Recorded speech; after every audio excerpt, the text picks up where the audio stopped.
네, 계속해서 요한복음을 강독하고 있습니다. 지난주에 이어서 요한복음 1장을 계속해서 천천히 읽어가면서 살펴보고 싶습니다. 신약성경 요한복음 1장, 오늘은 1절로 18절까지 나눠보겠습니다. 제가 한 절, 여러분이 한 절 교독하고 마지막 절은 같이 읽겠습니다. 태초에 말씀이 계시니라. 이 말씀이 하나님과 함께 계셨으니 이 말씀은 곧 하나님이시니라. 그가 태초에 하나님과 함께 계셨고 만물이 그로 말미암아 지은 바 되었으니 지은 것이 하나도 그가 없이는 된 것이 없느니라. 그 안에 생명이 있었으니 이 생명은 사람들의 빛이라. 빛이 어둠에 비치되 어둠이 깨닫지 못하더라. 하나님께로부터 보내심을 받은 사람이 있으니 그의 이름은 요한이라. 그가 증언하러 왔으니 곧 빛에 대하여 증언하고 모든 사람이 자기로 말미암아 믿게 하려 함이라. 그는 이 빛이 아니요 이 빛에 대하여 증언하러 온 자라. 참 빛 곧 세상에 와서 각 사람에게 비추는 빛이 있었나니 그가 세상에 계셨으며 세상은 그로 말미암아 지은 바 되었으되 세상이 그를 알지 못하였고 자기 땅에 오매 자기 백성이 영접하지 아니하였으나 영접하는 자 곧 그 이름을 믿는 자들에게는 하나님의 자녀가 되는 권세를 주셨으니 이는 혈통으로나 육정으로나 사람의 뜻으로 나지 아니하고 오직 하나님께로부터 난 자들이니라. 말씀이 육신이 되어 우리 가운데 거하심에 우리가 그의 영광을 보니 아버지 독생자의 영광이요 은혜와 진리가 충만하더라. 요한이 그에 대하여 증언하여 외쳐 이르되 내가 전에 말하기를 내 뒤에 오시는 이가 나보다 앞선 것은 나보다 먼저 계심이라 한 것이 이 사람을 가리킴이라 하니라. 우리가 다 그의 충만한 데서 받으니 은혜 위에 은혜더라. 율법은 모세로 말미암아 주어진 것이요 은혜와 진리는 예수 그리스도로 말미암아 온 것이라. 하나님을 본 사람이 없으되 아버지 품속에 있는 독생하신 하나님이 나타내셨느니라. 아멘. 빛 그리고 예수님이라는 제목으로 요한복음 1장을 설명해 나가겠습니다. 사람이 사람답게 살려면 자기만의 답을 어느 정도라도 꼭 얻고 가야 되는 그런 몇 가지 인생의 질문들이 있습니다. 소위 인생에 있어서 근본적인 질문들이라고 할 수 있는데, 첫째는 나는 누구일까? 라는 자아 정체성에 대한 질문이죠. 두 번째는 나의 삶은 나는 왜 살아야 되는가? 삶의 목적과 이유에 대한 것이죠. 되게 이런 질문이 드는 때는 언제냐면은 인생이 왜 이렇게 힘들까? 어떤 노래 가사에 나오는 것처럼 테스 형, 세상이 도대체 왜 이래? 뭐 이런 힘든 상황에서 도대체 내가 왜 살지? 라는 질문이 나오게 되는 거죠. 그리고 세 번째 근원적인 질문이 있다면 그것은 죽은 후에는 어떻게 될까? 이 땅 위에서 육신을 가지고 사는 것이 전부인가? 죽음 이후에는 소멸되나? 뭐 이런 소위 내세관에 대한 근본적인 질문이 있습니다. 사람을 가리켜서 학명으로 사람을 호모 사피엔스라고 합니다. 사피엔스란 말이 이제 헬라어 소피아에서 나온 말인데 지혜로운 인간이란 뜻이죠. 호모 사피엔스. 현대는 호모 콰렌스라고 해서 질문하는 인간이 성공한다라는 말이 있습니다. 그러니까 질문을 잘하는 사람이 사실 공부를 잘하는 거예요. 옛날부터 보면. 질문을 할 수 있다는 것은 적어도 자기가 뭘 모르는지를 아는 사람이에요. 이러한 인생의 근본적인 질문을 진지하게 하는 사람들은 그 인생이 그렇지 못한 사람들보다 굉장히 성장하고 성공하며 발전하는 것을 볼 수가 있어요. 반면에 질문이 없이 곧 별다른 삶에 대한 생각이 없이 주어진 대로 따라가며 사는 사람들은 그렇게 위대한 인물이 되는 경우가 별로 없다는 것이죠. 호모 쿼렌스, 질문을 제대로 하는 사람이 성공한다는 것입니다. 오늘 우리 시대에, 우리 사회에 특별히 이 교육에 심각한 문제가 있는데, 그것은 청소년기에 이러한 근본적인 인생의 질문을 하도록 가르치지 않는다는 것입니다. 사실 이런 근본적인 질문은 자기의 자아 정체성이 확립되는 10대 중반쯤부터 시작하는 것입니다. 그래서 20대 초반쯤에는 이러한 질문에 대한 자기 나름의 해답이 주어진 상황에서 이제 본격적으로 성인의 삶을 시작하는 것이 바람직한데, 오늘 우리나라 사회는 학교 교육에 심각한 문제가 있죠. 모든 학교 교육이 초등학교부터 해서 대학이라는 목적을 향해서 한 방향으로 가기는, 진정한 교육이라보다는 거의 대학 가기 위한 학원에 가까운 그런 한국 교육의 안타까운 현주소를 봅니다. 그래서 10대 때 이런 근원적인 질문을 할 생각도 못하고, 또 잠깐 하더라도 시험 공부하기 바빠서 그냥 넘어갈 때가 많습니다. 깊이 사고를 못하는 거죠. 그럼 20대 때는 이것들이 가능합니까? 20대 대학 가면 그동안 중고등학교 때 이제 억눌렸던 것을 푸느라고 노는 것에 빠져서, 또는 방탕함에 빠져서 이런 근본적인 질문을 또 안 하게 되고요. 20대 후반 가면 어떻게 됩니까? 취업하느라 정신이 없죠. 30대 때는 이러한 질문이 가능할 만큼 여유가 있는가? 그렇지 않죠. 장가 가고 시집 가고 또 아이 낳고 그러느라고 30대는 훨씬 지나갑니다. 40대 때 되면 이제 애 키우느라고 돈이 제일 많이 들어가는 때잖아요. 경제적으로 굉장히 긴장할 때죠. 그리고 40대쯤 되면은 이제 부모님이 노쇠하셔서 또 부모님도 모셔야 됩니다. 이런저런 40대 우리나라 분들은 굉장히 바쁘죠. 이제 50대 중반쯤 가면은 아이들이 성인이 되고 뭔가 이제 여유가 있는 것 같은데 그만 이제 대부분 명예퇴직하거나 은퇴하게 됩니다. 그러면서 이때 가서는 어떤 생각이 드냐면은 내가 뭐하고 살았지? 인생이 참 허탈하네. 뭐 이런 낙심으로 빠져들게 되는 거죠. 인생의 근본적인 이유에 대한 진지하고 깊이 있는 성찰하는 질문을 하고 그 질문에 대한 답을 구할 때, 찾고자 할 때 학자들이 제시하는 그 세 가지 우리나라에서 제시하는 책들이 보통 있습니다. 우리나라뿐 아니라 이제 전 세계적으로 이제 보통 그 깊이 있는 사상가들이 이 세 가지 책을 권면한다고 합니다. 첫째는 불교에서 말하는 금강경이라는 책이 있습니다. 그리고 동양 사상의 정수를 담았다는 노자의 도덕경을 인생의 근원적인 질문에 대한 답으로 보통 지성인들이 제시하죠. 그리고 또 제시하는 책이 하나 있습니다. 앞에 금강경, 도덕경 이런 것들은 사실 우리 예수 믿는 사람들한테는 낯설기도 한데 이 세 번째 책은 굉장히 반가운 이름입니다. 바로 요한복음입니다. 예수를 안 믿는 학자들이나 지성인들도 인생의 근원적인 질문에 대한 답을 구하고자 할 때 요한복음을 읽어보라 이렇게 제시합니다.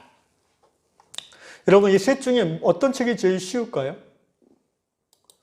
제 생각에는 요한복음이 제일 쉽습니다. 금강경은 저도 이제 겉표지만 좀 읽다가 힘들어서 말았고요. 도덕경은 좀 나름 공부를 해봤습니다. 책도 보고 강의도 들으면서 정리도 한번 해봤죠. 요한복음은 뭐 수십 년째 보고 있죠. 제가 요한복음을 택한 이유를 지난주에는 요한복음 가운데 예수의 하나님 되심이 선명하게 드러나기 때문에 그 이유로 이제 택했다고 했고요. 오늘 또 요한복음을 첫 번째 이제 강독할 책으로 정한 이유 중에 하나는 이게 쉬우면서 어려운 책이라서 제가 택해봤습니다. 학자들이 말하기를 요한복음은 신앙의 초보자도 안전하게 읽고 빠져들 수 있는 책이라고 합니다. 또한 요한복음은 아주 신앙의 깊이가 있는 성숙한 신앙인들도 은혜를 깊이 누릴 수 있는 책이라고 합니다. 예수가 누구인지, 하나님이 어떤 분인지를 알고 싶어하는 기독교인은 이 요한복음으로 성경 강독을 읽기를 시작하라라는 말이죠. 또한 요한복음은 평생을 성경을 해석하고 주의하는 그런 성서학자들, 주석가들이 자기 생의 마지막에 도전하고 보고 싶은 책이 요한복음이라고 합니다. 그만큼 요한복음은 쉽게 쓰여 있지만 대단히 심오한 사상, 불교의 금강경이나 노자의 도덕경보다도 더 심오하고 깊이 있는 그런 내용들을 담고 있는 책이라서 그렇습니다. 이렇게 비유하는 분이 있습니다. 어린아이가 물장구 치고 놀 정도로 안전한 성경책이다. 그러나 또한 코끼리가 마음 놓고 수영할 수 있을 정도로 깊이가 있는 책이다. 어떤 책이요? 요한복음이 말입니다. 이제 본문으로 한번 들어가 보십시다. 도대체 어떤 내용이 있는가? 일단 요한복음을 우리가 1장을 공부하기 앞서서 아까 질문을 잘하는 사람이 공부를 잘한다고 그랬죠. 이 1장을 읽으면서 이 세 가지 질문을 먼저 시작함으로 설명하고 싶습니다. 첫 번째는 이 세상이 어떻게 시작되었을까? 도대체 이 세계가 어떻게 시작되고 어떻게 돌아가는 거야? 세상은 정말 우연히 생겨난 건가? 뭐 이런 하나님을 모르는 사람들도 근원적인 질문으로서 제기할 수 있는 바로 도대체 세상이 어떻게 시작됐는가라는 질문입니다. 그리고 이 질문 안에는 나는 어떻게 시작됐지? 나라는 존재는 어떻게 생겨났지?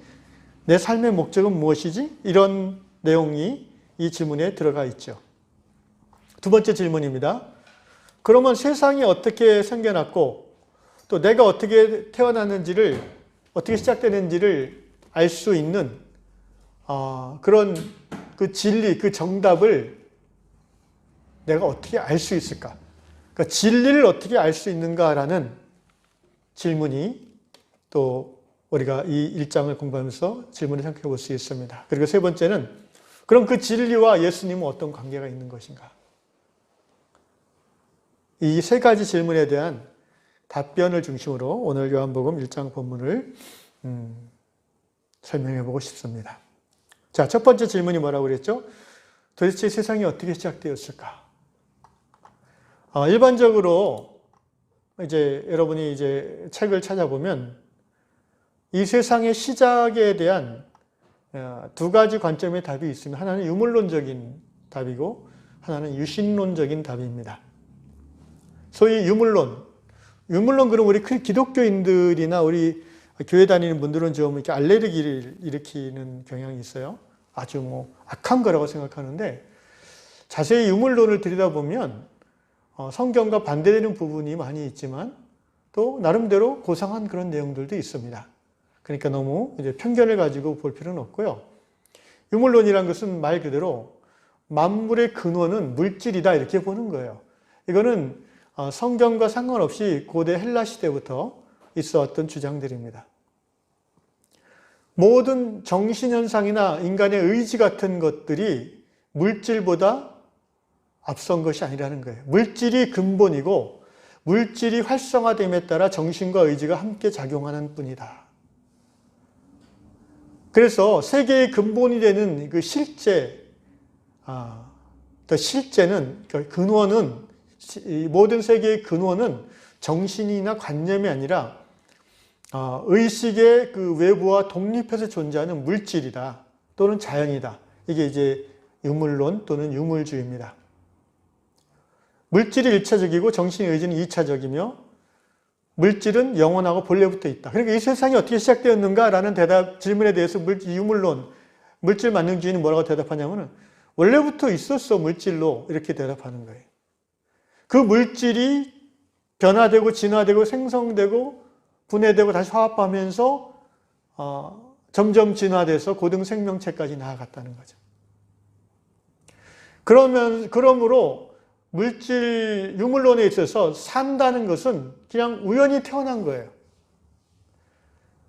결국 물질로 이루어진 인간 안에 정신과 의지가 활동하는데 이 물질이 소멸되면 정신과 의지도 소멸되는 거야. 이렇게 주장하는 겁니다. 많은 사람들이 이것을 받아들입니다. 그래, 뭐 어쩌다 태어났고 한평생 잘 살다가 죽으면 끝이지. 이게 이제 본인은 의식할지 모르지만 분석해보면 유물론적인 사고에서 나오는 대답이라는 거죠. 유물론은 또 좀 굉장히 고상한 부분도 있어요. 예를 들어서 유물론은 우리 삶의 모든 것이 다 물질이잖아요. 사람도 결국은 물질의 조합일 뿐이고 자연도 물질이고, 그러니까 인간이 이 전체 물질로 이루어진 자연과 조화를 이루고 순응해서 살아야 돼. 너무 인간이 독자적으로 자연을 해치고 살면 안 돼. 그거는 조화롭지 않아. 이런 주장이 있습니다. 오늘 21세기 현대사회에 적합한 그런 주장이지요. 그 다음에 이제 이 세계가 어떻게 시작되는가라는 질문에 대한 유신론적 답이 있습니다. 말 그대로 유신, 신이 있다. 그러니까 유물론은 이 세계에는 원래부터 물질이 있었고 영원전부터 그 물질이 이 세계의 기초고 중심이다라는 건데, 유신론은 그게 아니고 물질이 처음부터 없었어. 물질이 있던 게 아니고 하나님이 신이 있었어. 원래부터 신이 존재했어. 그 신이 물질을 만든 거야. 이렇게 주장하는 게 유신론이죠. 크게 보면 우리 기독교는 유신론적인 내용이죠. 놀랍게도 대부분의 위대한 과학자들, 많은 위대한 과학자들이 유물론이 아니라 유신론을 받아들인다는 것을 알아야 됩니다. 예를 들어서 작년에 노벨 물리학상을 수상한 로저 펜로즈라는 물리학자가 있습니다. 이분이 이제 그 소위 아인슈타인의 상대성 이론을 같이 연구하던 분이고 나이가 굉장히 많으세요. 지금 거의 한 90 가까이 된 분인데 블랙홀 이론을 완성한 학자로 유명합니다. 수학자이며 물리학자인데 이 로저 펜로즈가 이런 계산을 해봤대요. 유물론에 하면은 이 세계는 그냥 우연의 결과인데 어떤 우연한 한 사건으로 인하여 이렇게 조화롭고 질서 있는 세계, 우주가, 지구가 만들어질 수 있는 확률이 얼마나 될까를 계산해 봤는데 확률은 1천억 곱하기 10의 123승분의 1이라고 합니다. 그러니까 이제 한마디로 이제 없다는 거예요. 그 확률은 제로라는 거예요. 이 말은 어떤 의미냐면요. 이 온 우주와 이 모든 만물은 우연히 어쩌다가 생긴 게 아니라는 거예요. 그럴 수 없다는 거예요. 그거보다는 차라리 그걸 믿기보다는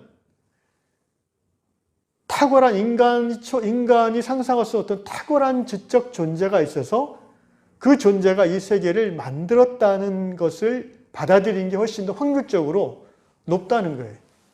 물리학자, 수학자의 계산의 결과입니다. 저와 여러분은 당연히 이 지적 설계론이라고 표현되어지는 창조론을 우리는 고백하고 받아들입니다. 바로 요한복음은 이 세계가 어떻게 시작되었는가라는 질문에 분명하게 대답해 주고 있죠. 자, 1장 1절부터 보겠습니다. 태초에 말씀이 계시니라. 요한복음은 굉장히 쉬워요. 쉽다고 그랬죠. 이게 이제 영어 성경으로 보면 문장이 대부분 단순합니다. 헬라어 원문도 그래요. 다 보통 일형식이나 이형식이 많아요. 주어 동사 또는 주어 동사 보어 또는 부사구 뭐 이런 거예요. 자, 1장 1절 태초에 영어 성경으로 in the beginning was the world. the word 단어 말씀이란 말이죠. 이게 헬라어로는 이제 아시다시피 로고스라는 단어를 씁니다. 태초에 in the beginning 한처음에 was 있었다. 뭐가? 로고스가 있었다. 이 로고스라는 단어는 들어보셨겠지만 예수님 당시에 헬라 철학자들이 흔히 쓰던 단어입니다. 이성, 진리 또는 아름다운 어떤 것 또는 뭐 신이라고도 그 의미가 새겨질 수 있고요. 다양한 의미를 담은 철학적 용어인데 사도 요한께서 성령의 감동으로 예수님이 하나님 되심을 근원부터 설명하고자 하는 의도를 가지고 성경으로 끌어들인 단어가 이 로고스라는 단어입니다. 이 로고스의 특징은 1장 1절에 나온 대로 태초부터 계셨다는 거예요. 여러분, 그 신과 인간, 창조주와 피조물을 구분할 수 있는 헬라 철학의, 그리스 철학의 분명한 기준 중에 한 가지가 뭐냐면은 그 존재의 생성이 만들어진 게 아니라 본래부터 있어야 돼요. 그러니까 그걸 이제 한자어로 자존자라고 그러죠. 자존자.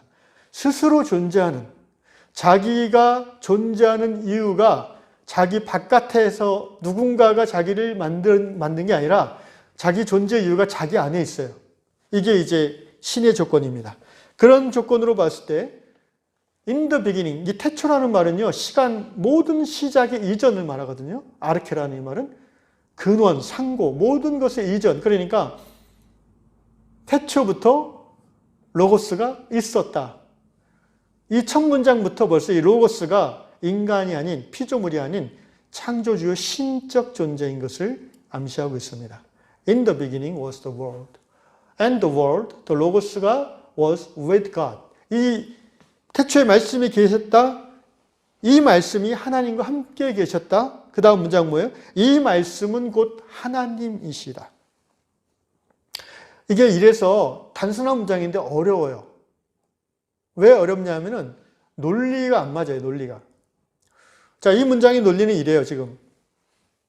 태초에 말씀이 계시나, 말씀을 A라는 걸로 취하해 봅시다. 자, 태초부터 A가 있었다. 그런데 두 번째 문장, 이 말씀이 하나님과 함께 계셨다. A가 B와 함께 있었다. 여기서 A와 B는 그러면 같은 게 아니에요, 그죠? A와 B는 같을 수가 없죠. A가 B가 함께 있었다고 그랬어요, 함께. 두 존재예요, 두 존재. 근데 그 다음 문장, A는 B다. 이렇게 되는 거예요. 이해가 가십니까? A가 있었다. A와 B는 함께 있었다. A는 B다. 이 논리적으로 그래서 안 맞는 거예요. 이것을 이해할 수 있는 유일한 방법은 인간의 논리가 아니라 하나님의 논리로 들어가야 돼요. 그래서 억지로 좀 설명해 보자면 이렇게 설명할 수 있습니다. 이 태초가 아르케, 모든 시작 이전, 그때부터 이제 이 로고스가 계셨어요. 그리고 하나님이라 여기 칭하는 분은 당연히 그 이전부터 있었죠. 로고스와 같이 태초부터 있었죠. 그러니까 두 번째 문장, 말씀이 로고스가 하나님과 함께 계셨다는 이 시점이 언제냐면 시간 이전이에요, 이거는. 함께 있었어요, 시간 이전에는. 그러니까 시간이란 것도 여러분 창조된 거예요. 원래부터 있는 게 아닙니다. 시간 이전부터 이 로고스라는 존재와 하나님이라는 존재가 계셨어요. 함께 계셨어요. 함께 있다는 말은 굉장히 친했다는 거예요. 서로 떼어질래야 떼어질 수 없는 그런 일체의 관계로 계셨어요. 그러다가 하나님이 창조의 역사를 시작하셨어요. 곧 시간과 공간을 하나님께서 지으시기 시작했어요. 자, 시공간을 초월한 하나님, 신이 시공간 안에 들어오심에 있어서 로고스가 함께 하셨어요. 그래서 이 로고스라는 신 존재는 시공간 안에 들어온 하나님이 됐어요. 하나님은 시공간 밖에도 안에도 여전히 다 계실 수 있지만 특별히 이 로고스라는 하나님과 함께 했던 하나님이 역사 안으로 들어오셨다는 거예요. 이 부분을 창세기 1장 3절에서는 여러분 창세기 1장 3절 기억하시죠? 태초에 하나님이 뭐예요? 천지를 창조하시니라. 땅이 혼돈하고 공허하며 흑암이 깊음 위에 있고 하나님의 신은 수면에 은행하시니라. 그 다음 1장 3절 God said, 하나님이 가라사대 Let there be the light. 빛이 있으라. 이 빛이 무슨 빛인가? 첫째 날인데 이게 창세기 1장에 설명. 넷째 날에 태양과 달빛은 아니죠. 태양과 달은 넷째 날에 지으셨으니까. 그럼 이 빛은 어떤 빛이냐? 소위 근원의 빛, 진리의 빛, 계몽의 빛이라 일컬어지는 빛의 근원을 의미하는 거예요. 그러니까 단순한 어떤 이 룩스라는 단어로 밝기로 표현되는 그런 포스라기보다는 뭔가 역사, 그러니까 시공간 안에 나타난 하나님을 말하는 거예요. 저는 이 창세기 1장 3절이 빛이 로고스를 의미한다고 생각합니다. 뭐 제 생각이라기보다는 그런 학자들의 주장에 동의합니다. 그래서 오늘 다시 요한복음으로 돌아와서 시간 이전 태초에는 하나님과 로고스 함께 계셨고요. 이제 시간 역사 안으로 시간 속으로 이렇게 하나님이 들어오시면서 이 말씀은 하나님이신 이렇게 되는 거예요. 이거를 제가 좀 어렵게 설명했는데 삼위일체로 이해하면 또 쉬워요. 성부와 성자와 성령. 그럼 로고스는 뭐냐? 성자 하나님의 근원적 형태를 로고스라고 표현하면 돼요. 이해가 되시죠? 실제 이 로고스가 나중에 이 요한복음 1장 14절 가면은 예수님이 돼요. 예수님으로 드러나요. 자, 2절 그가 태초에 하나님과 함께 계셨다. 예.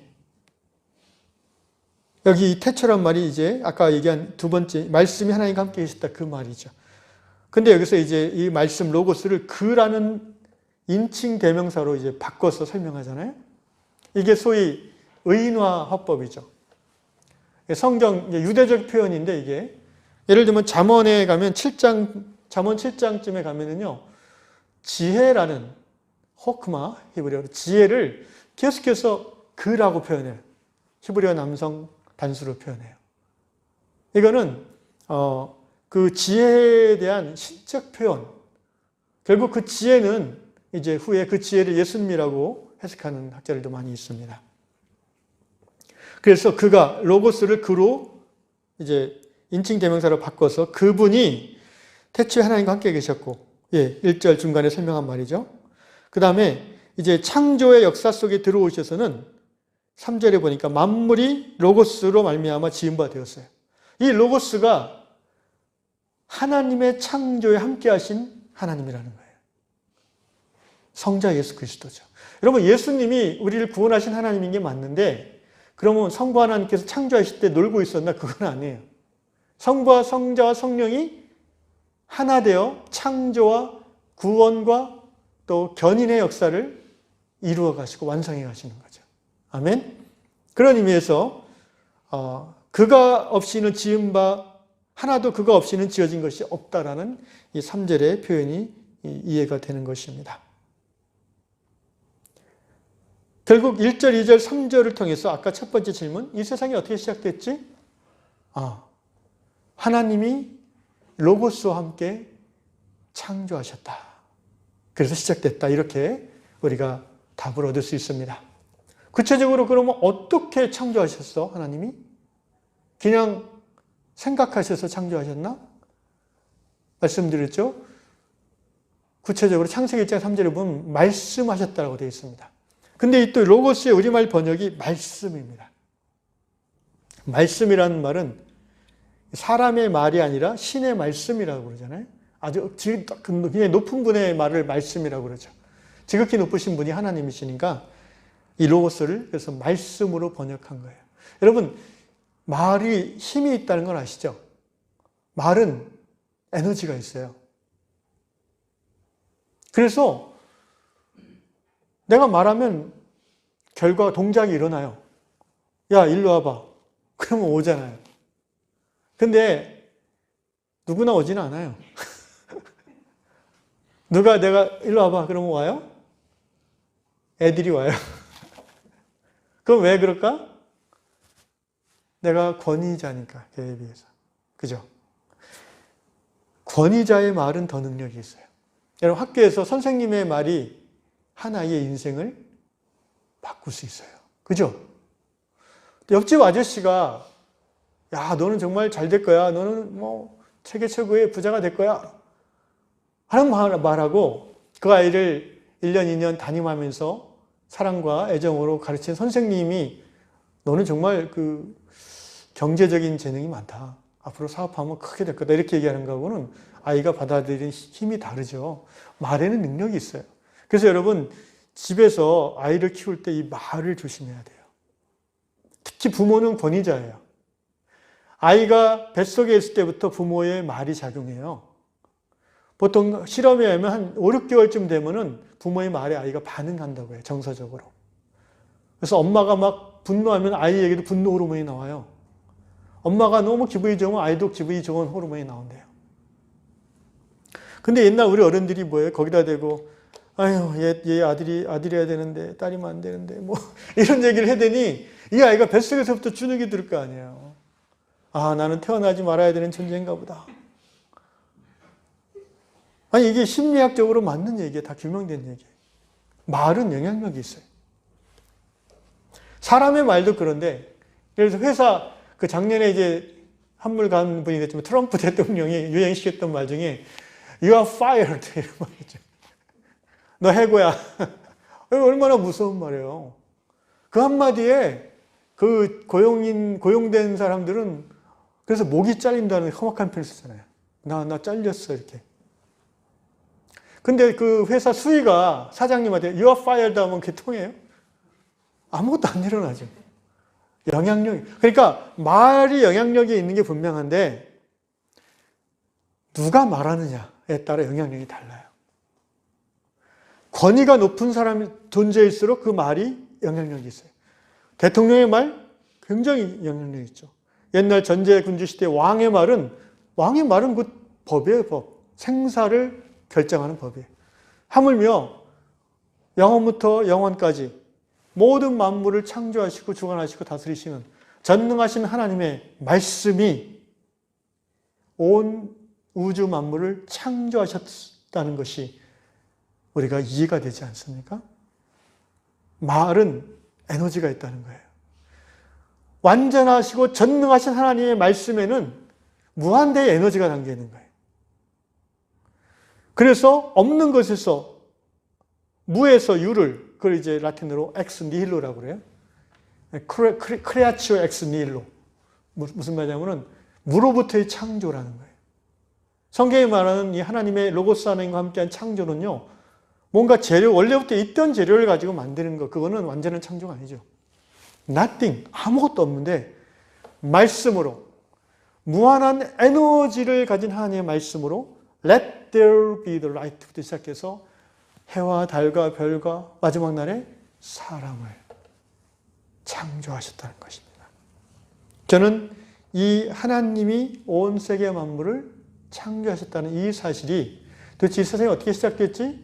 나는 어디서 나왔지?에 대한 완벽한 답변이 되는 줄로 믿습니다. 그러면 창세기 1장 1절은요. 성경은 하나님의 창조를 선포할 뿐입니다. 설명하지 않아요. 그래서 창세기 1장 1절이 뭐예요? 태초에 하나님이 천지를 창조하셨다. 이렇게 선언해요, 선언. 이거는 그냥 선언하는 거예요. 선포하는 거예요. 베레시트, 바라, 엘로임, 하샤마임, 비하, 아레치. 이렇게 선포하는 겁니다. 아, 제가 지금 히브리어가 있네요. 무슨 말씀인지 좀 어리둥절했죠. 히브리어로 딱 3구절 외워요, 제가 정상 변경을.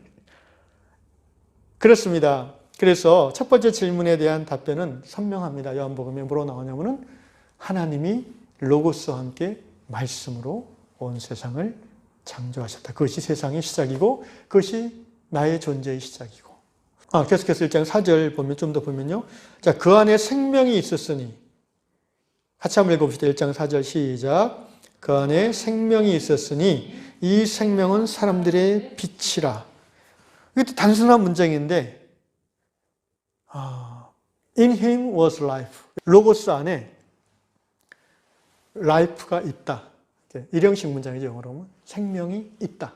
있었다. 생명이 있다. 이 생명은요. 역시 어떤 생명을 말하냐면은 근원적인 생명을 말해요.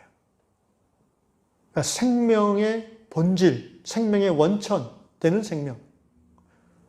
지금 우리가 말하는 이거 살아있네. 뭐 그런 물리적인 피지컬적인 생명을 포함해서 모든 생명의 근원되는 생명이 로고스 안에 있었어요. 그 말씀 안에 있었어요. 그래서 하나님이 로고스 하나님과 함께 온 만물을 창조하실 때 이 생명이 불어넣어졌죠. 여러분, 하나님의 창조된 세계를 보십시오. 다 살아있습니다. 나무가 살아있고 바위가 살아있고, 우리 인간의 물리 기준으로는 바위는 무기물이에요. 살아있는 게 아니지만 생명의 관점으로 보면 바위도 살아있어요. 바람도 살아있고요. 강물도 살아있는 거예요. 어떤 호흡이 있는 생명체는 동물은 물론이고 식물, 미생물, 눈에 보이지 않는 그것뿐 아니라 이 삼라만상이 사실 다 살아있어요. 여러분, 공기 좋은 날 아침 일찍 또는 산에 올라가 보세요. 살아있음이 느껴지지 않아요? 이 대기의 숨결이 느껴지잖아요. 인간은 영적인 존재라서 그 영의 생명을 감지할 수 있어요. 하나님이 창조하신, 말씀으로 창조하신 온 세계 가운데 당신의 생명을 불어넣으셨어요. 당신의 호흡을 거기 흘려넣으셨어요. 그리고 궁극적으로 창세기 2장 7절에 보면 사람을 지으실 때에 당신의 호흡, 생명을 직접적으로 후 하고 불어넣어 주셨어요. 하나님 흙으로 사람을 지으시고 생기를 불어넣으셨다고 되어 있잖아요. 온 하나님의 창조 세계는 살아있는 겁니다. 로고스 안에, 말씀 안에 생명이 있었기에 모든 피조물 안에 생명이 있습니다. 생명을 주셨고 지금도 그 생명으로 온 세상, 온 피조 세계를 이끌어 가시는 하나님이 바로 로고스 하나님이시고요. 그래서 우리가 믿는 이 하나님, 성경의 하나님은요, 죽음의 하나님이 아니라 생명의 하나님이에요. 그래서 이 생명의 하나님을 믿는 자는 영원한 생명을 누리는 거예요. 아멘. 생명을 주시고 생명을 살리고 생명을 풍성케 하시는 분이 하나님이세요. 그래서 하나님이신 예수께서 이 땅에 오신 당신의 목적을 뭐라고 얘기했어요? 요한복음 10장 10절에 내가 온 것은 양으로 생명을 얻게 하고 더 풍성히 얻게라는 거죠. 여러분, 요한복음에서 나오는 생명이란 말은 옛날 구개역 성경에 영생으로 번역했는데 원어는 다 똑같이 조에라는 말이에요. 조에. 이 조에라는 말은 말씀드린 대로 근원의 생명을 말해요. 이 생명은 영원한 생명이에요. 여러분, 여기 이 목사가 영원히 살아요. 그리고 여기 제 앞에 계신 분들도 영원히 살아요. 이러면 뭐 또 영생교 나왔나 그러는데 그게 아니고 우리 안에 조에 영원한 생명의 호흡이 들어와 있잖아요. 그래서 우리의 이 피지컬 바디, 이 육체의 몸은 소멸돼요, 당연히. 그렇다고 해서 우리의 존재가 소멸됩니까? No, 그렇지 않아요. 존재의 형태를 달리할 뿐이지 우리는 영원히 사는 존재인 거예요. 할렐루야. 우리뿐만 아니라 사실 모든 존재가 그래요. 이 잡히지 않고 분석되지 않는다고 없는 게 아니에요.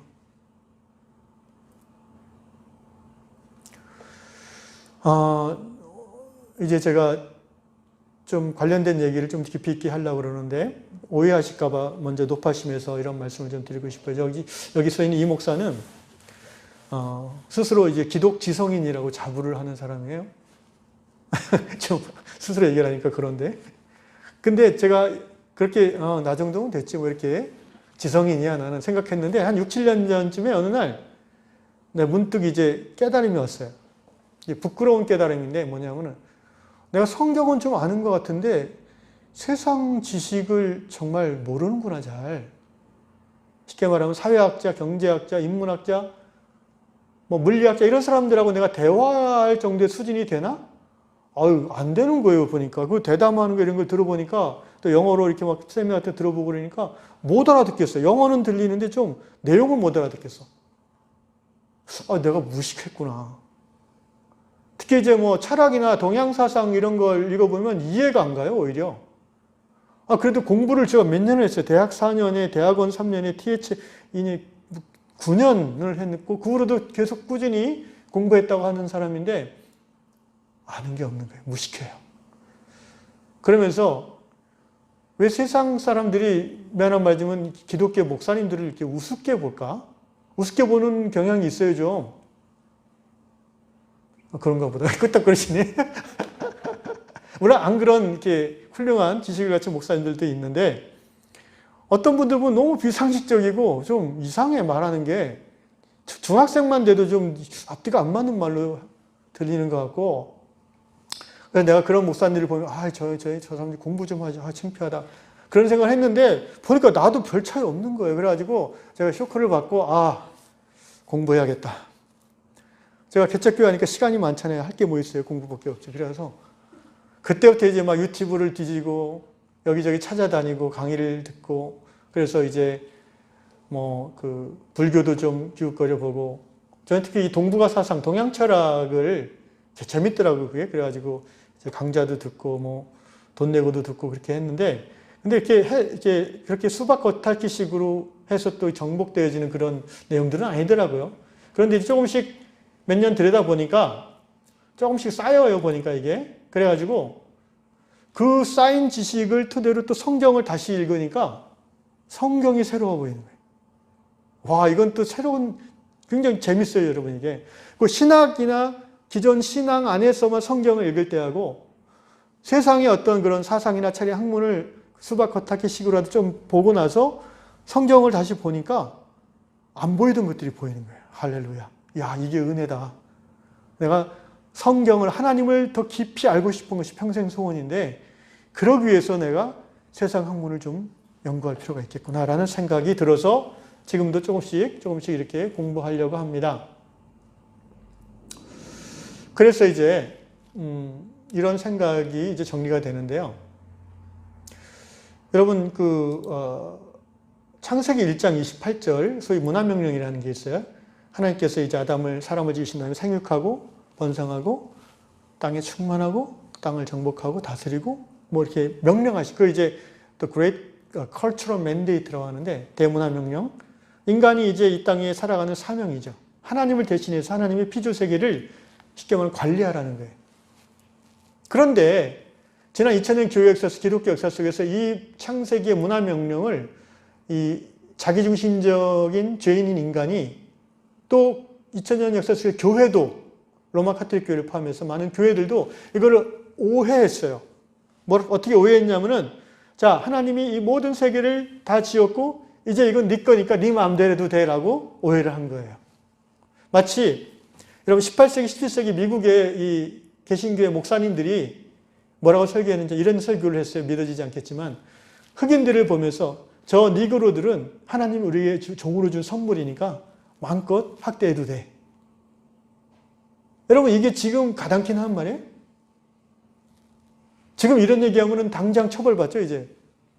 그런데 지난 2000년 동안 자연 생명, 밭 생명, 땅 생명, 동물 생명, 하늘 생명 이 모든 아까 생명이 다 있다고 그랬죠. 하나님이 생명으로 지으셨기 때문에. 그런데 그 생명들을 인간이 조금 우월하다고 해서 다 집권양 자기 게 아니라 창조주 하나님 거잖아요. 그럼 인간은 청직이에요. 청직이. 종일 뿐이에요. 종은 주인의 경영 방식으로 경영해야죠. 주인의 뜻과 주인의 형편에 맞게 관리해야죠. 자기 이기적인 욕망대로 자연을 훼손하고 동물을 멸종시키기만 합니다. 여러분 지난 수백 년에 걸쳐서 동물들이 조금씩 멸종되는데 그중에 최근 100년 사이에 멸종한 동물들이 엄청 많아요. 최근 100년 사이에 최근 한 50년 사이에요. 매 1년마다 이 남한 넓이만한 숲이 없어져 버려요. 저 남아메리카나 아프리카 쪽에서. 왜 그럴까요? 브라질이나 이런 데에서는 열대우림을 막 태워요. 왜? 옥수수 농장 만드느라고. 그 사람이 먹을 거를 할 수 없지 않냐? 사람이 먹는 게 아니에요. 동물 사료로 쓰려고 그래요. 그럼 왜 동물 사료가 이렇게 많이 필요해? 여러분 아마 모르실 거예요, 이런 거. 지금 지구상에 있는 척추 동물 중에 제일 많은 게 가축이에요. 그 다음에 사람이에요. 그 다음에 야생동물이에요. 야생동물은 전체 척추동물 중에 10%도 안 돼요. 거의 50% 이상이 가축이에요, 가축. 가축을 왜 키워요? 인간이 먹으려고 키우잖아요. 부려먹고 먹으려고. 어느 정도까지는 100년 전에는 괜찮았어요. 소위 자연 정화가 될 정도였어요. 근데 지금은요, 너무 가축이 많아져가지고 축산업이 너무 많아져가지고 가축의 분뇨나 가스로 인한 대기 오염이 엄청나요. 수질 오염이나 이런 게. 그럼 왜 가축이 이렇게 많아졌을까요? 인간이 많이 먹어서 그렇죠. 제가 대학교 때는요, 고기 반찬이 드물었어요. 뭐 어디 돼지갈비 한번 먹으려면 1년에 한번 먹을까 말까죠? 근데 지금은 뭐 한 집 건너 고깃집이잖아요, 다. 치킨이 뭐 이렇게 치킨이 싸게 맛있게 저 어렸을 때는 상상도 안 했어요. 무슨 말이냐? 닭고기, 돼지고기, 소고기 수요가 수십 배 늘어난 거예요. 이걸 또 어떻게 공급해요? 수요가 있으면 공급이 있고 자본주의 경제원칙은 거기에 따라 돈이 들어오는 건데 이걸 공급하려면 어떻게 해요? 공장식 사육을 할 수밖에 없는 거예요. 그죠? 공장에서 물건 찍어내듯이 가축을 키우는 거예요. 닭을 요만한 A4 한 장 종이 철제 박스에 가둬놓고 보통 자연농 닭을 하면은 양계를 하면은 1년, 2년 정도 키워서 잡아먹잖아요. 최소한 1년은 살게 해줘야 되지. 근데 이 공장식에서 나오는 거는요, 2달도 못 살아요. 한 3, 40일 살면은 바로 도살돼요. 그리고 그 갇혀있는 동안에도요, 부리를 잘라서 서로 상처 못 나게 하고, 잠을 안 재고 항생제 호르몬을 계속 성장호를 넣어가지고 쑥쑥 자라게 하고, 불을 맨날 켜놔요. 잠을 못 자게. 그리고 그 면역력이 약해지면 이제 병드니까 온갖 소염 항생제 약을 다 넣어요. 그거를 우리가 치킨이라고 맨날 맛있게 시켜 먹는 거예요. 이건 자본주의 시스템에서는 자연스러운 거예요. 왜? 그래야 돈을 버니까.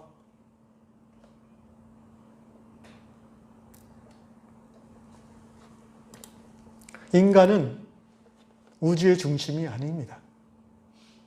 그런데 기독교가 그동안 잘못 가르쳤어요. 교회가. 성경은 그렇게 말하지 않았는데 잘못 오해했어요. 사람, 동식물, 곤충, 땅, 바다, 하늘, 이 지구 전체가 어찌 보면 살아있는 생명이에요. 인간이 우주의 중심이 아니고 우주의 한 부분일 뿐이라는 것을 최근에야 인간들은 깨닫기 시작했어요. 이걸 이제 소위 그 인드라망이라는 표현을 쓰는데 불교에서 생명 그물이죠.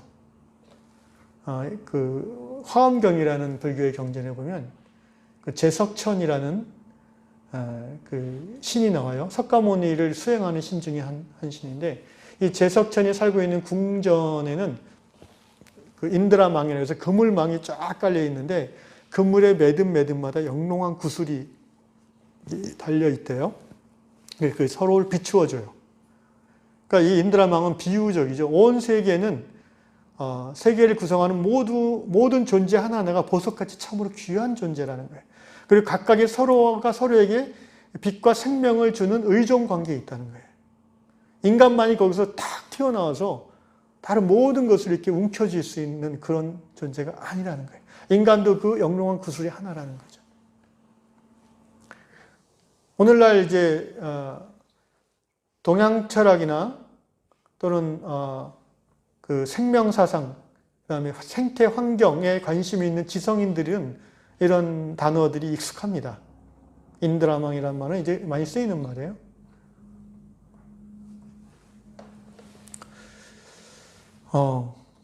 도덕경 얘기도 하려고 그랬는데 좀 시간이 없으니까 넘어갑시다. 이거는 다음 기회에 하시고요.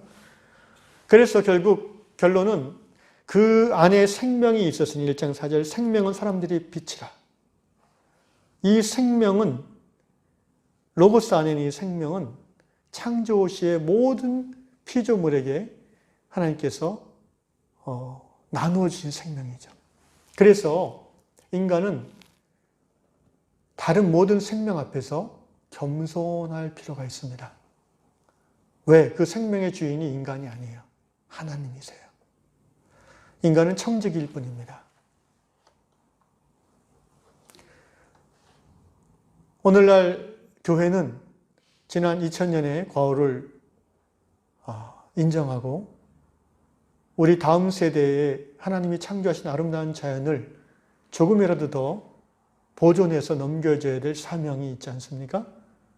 그런 의미에서 교회는 특별히 생태, 환경, 회복 운동에 앞장서 갈 그런 사회 공동체가 되어야 됩니다.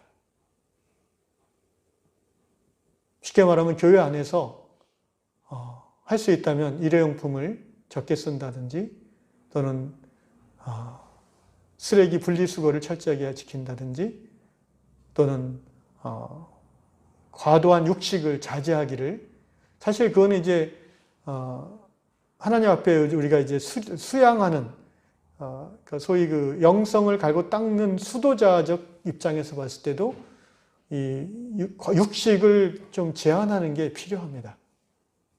그래서 금식기도 대신에 육식 금식 기도를 한다든지 뭐 이런 구체적인 것들이 이제 교회 공동체 안에서 실천되어질 필요가 있습니다. 예, 시간이 없어서 이제 한 가지만 하고 마무리할게요. 이 생명은 사람들의 빛이라. 5절, 빛이 어둠에 비치되 어둠이 깨닫지 못하더라. 네, 사람들의 빛이라. 아까 두 번째 질문이 이거였습니다. 그러면 이 온 세계가 어떻게 지어졌는지, 하나님이 지으셨든지 어떻게 지어졌는지에 대한 그 진리, 그 사실, 그 진리를 우리가 어떻게 알 수 있는가? 쉽게 말하면 하나님이 창조주이고 그리고 하나님이 세계를 지으셨고 하나님이 나를 지으신 것을 내가 어떻게 아는가? 이걸 이제 지난 주일에 제가 좀 자세히 설명해서 계시론이라고 하죠. 그래서 살짝 이제 반복 요약하면은 제가 지난 주에 이제 그 말씀을 드린 것 같아요. 칼 바르트라는 신학자의 한 유명한 말, 로마서 강해 2편을 바르트가 쓰면서 서문에 이런 말을 했습니다. 하나님은 하늘에 계시고, 전도서 5장에 나오는 말씀인데요. 하나님은 하늘에 계시고 인간은 땅에 있다라는 말이에요. 무슨 말이냐면은 하나님과 인간 사이에는 건널 수 없는 거리가 있다. 쉽게 말하면 너는 인간이고 하나님은 하나님이야. 네가 하나님을 어떻게 알 수 있어? 라는 거예요. 모른다는 거예요. 사람은, 인간은 하나님을 몰라요. 인간은 다시 말하면 진리를 스스로 알 수 없다는 거예요. 이게 다른 모든 종교와 대별되는 기독교만의 특이점입니다. 다른 모든 종교는 어때요? 열심히 수행하면, 열심히 하면은 열반에 이른다. 그런 거잖아요. 힌두교 같은 경우는 열심히 선을 행하고 요가를 행하면 진리의 일체가 화합한다. 뭐 이런 가르침들이 있잖아요. 근데 성경, 특별히 요한복음이 말하는 하나님, 진리는 사람은 알 수 없다는 거예요.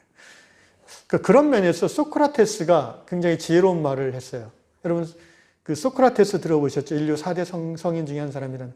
소크라테스가 한 유명한 말, 내 자신을 알라라는 말. 제가 지난주에 나눴죠? 근데 이런 말도 했어요, 소크라테스가. 뭐냐면, 나는 내가 진리를 모른다는 것을 안다. 이 말을 했어요. 그거 듣고 보면, 맞는 말이네. 끄떡거려져요. 그러니까 적어도 소크라테스는 자기가 어떤 사람인가, 존재인가 아는 거예요. 그 우리나라 불교의 지난 세기 유명한 고승, 가장 탁월한 고승이 성철이라는 분이 있어요. 성철 스님 들어보셨을 거예요. 이분이 이런 말씀을 했어요. 돌아가시기 전에 내 죄가 수미산보다도 높으니 지옥에 가지 않으면 누가 가겠는가. 자기가 지옥 갈 죄인이라는 걸 알았어요. 이거 대단한 거예요, 여러분. 여기 나오는 이 성경의 이 계시의 빛을 어떻게 빛은 발하는지 모르겠지만 그분이 어쨌든 불교의 고승으로서 이 진리를 고백한 거예요. 여러분, 인간은 스스로 하나님을 알 수 없어요. 진리를 알 수 없어요. 단 한 가지 유일한 방법이 뭐라고 그랬어요? 위로부터 하나님이 당신을 진리를 드러내 주실 때, 그걸 이제 레빌레이션이라고 그러죠. 이 갇혀있는, 덮여있던 게 이렇게 걷어지는 거죠. 언커버. 언커버링. 예, 커버링, 언커버링. 그래서 계시란 거는 하나님이 이렇게 비켜줄 때 이렇게 안에 보이는 거예요. 그것도 하나님의 전부는 볼 수 없어요. 하나님의 한 부분을 보죠. 그 계시의 핵심이 예수 그리스도라고 말씀드렸습니다. 그래서 빛이 어둠에 비치되 이 어둠이 깨닫지 못하더라. 결국 로고스 안에 생명이 있고 이 생명이 사람들에게 비춰주는 빛이에요. 빛이 있어야 어둠이 드러나는 거죠. 죄악 가운데, 사망 가운데 있는, 어둠에 있는 인간이 자기가 어둠에 있는지도 모르고 그냥 살다가 이 예수 그리스도로 말미암은 계시의 빛을 받는 순간 내가 죄인인 것을 깨닫고 하나님 앞에 통회하고 자복하게 되는 거예요. 이 요한복음을 천천히 읽어가면서 앞으로 예수님이 진정 하나님이라고 우리는 믿는데 어떻게 예수님이 하나님인지 오늘은 그 근원부터 설명해 봤고요. 이제 요한복음을 천천히 읽어가면서 예수가 어떻게 하나님인지 그리고 어떤 하나님인지를 우리가 하나하나 배워가면 좋겠습니다. 마지막으로 교회를 오래 다닌 분들에게 이런 질문을 하면 대답을 잘 못할 때가 많아요. 그러니까 예를 들어서 이제 교회를 안 다니는 분, 예수님 모르는 분이 이제 우리 권사님에게 하나님이 누구요? 어떻게 하나님을 믿어? 나 좀 알려줘봐. 그러면 우리 권사님은 뭐라고 대답하실까? 대답을 잘 하실 것 같아요. 근데 대부분 사람들은 조리 있게 대답을 잘 못한다고 그러더라고요. 너무나 익숙한 단어고 밥 먹듯이 신앙생활 하는 사람에게는 하나님에 대한 익숙한데 막상 하나님이 뭔지를 설명하려니까 그냥 믿어 이렇게 되는 거예요. 그런 걸 따지고 그래 그냥 믿어. 무조건 믿음이야. 그러니까 이제 좀 이렇게 생각하는 사람들이 싫어하죠, 이제. 베드로전서에도 그 말씀하고 있어요. 너희가 그 믿는 그 이유에 대해서 사람들에게 설명할 수 있는 준비를 평소에 해놓으라는 말씀을 권면하고 있어요. 요한복음을 공부하는 가운데 왜 하나님인가? 하나님은 어떤 분인가? 그리고 예수님이 왜 하나님이신가? 이것에 대한 자기 나름대로의 신학이 여러분 안에 쌓여지기를 주님의 이름으로 축원합니다. 기도하겠습니다.